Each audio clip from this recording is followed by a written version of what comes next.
প্রাণ বাঁচাতেই রাজনীতিতে আসার সিদ্ধান্ত নিয়েছিলাম, বললেন গোবিন্দ।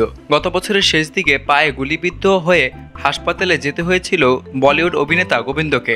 সাম্প্রতিক সময়ে ব্যক্তিগত জীবন নিয়ে সংবাদের শিরোনামে শোনা যাচ্ছে যে স্ত্রী সুনিতার সঙ্গে ৩৭ বছরের দাম্পত্য ছিন্ন করতে চলেছেন অভিনেতা, আর তার নেপথ্যে নাকি পরকীয়া, যদিও পরবর্তীকালে দুজনই এটাকে মিথ্যা বলে জানান। এবার গোবিন্দ দাবি করলেন বলিউডে একসময় ষড়যন্ত্রের শিকার হয়েছিলেন, এমনকি তাকে মেরে ফেলার পরিকল্পনাও করা হয়েছিল।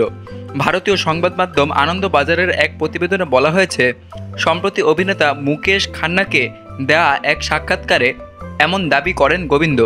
একসময় একের পর এক হিট সিনেমায় অভিনয় করেছেন গোবিন্দ। সেই সময় বলিউডের অনেকেই নাকি তার জনপ্রিয়তা সহ্য করতে পারছিলেন না। গোবিন্দ বলেন, ইন্ডাস্ট্রির সবাই শিক্ষিত মানুষ, আর আমি একজন অশিক্ষিত বহিরাগত। শিক্ষিতদের সমাজে ঢুকে পড়েছিলাম, অনেকেই এমন ভাবত, পাল্লা দিচ্ছিলাম তাদের সঙ্গে, কেউ কেউ মেনে নিতে পারছিল না। একসময় আমার বিরুদ্ধে অভিযোগ করা হয় আমি নাকি ইন্ডাস্ট্রিকে অপমানিত করছি, নাম খারাপ করছি। আমি জানি সবটা আগে থেকে ঠিক করা ছিল।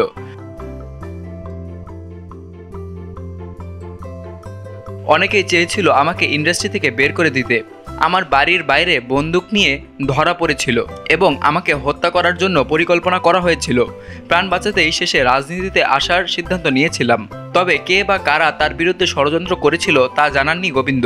তিনি বলেন, আমি তাদের নাম আর নতুন করে বলবো না, তবে আমি জানি কোন পর্যায়ে পর্যন্ত তারা যেতে পারে। ১৬ কোটির ক্ষতি হয়েছে তার, অকপটেই জানিয়েছেন গোবিন্দ।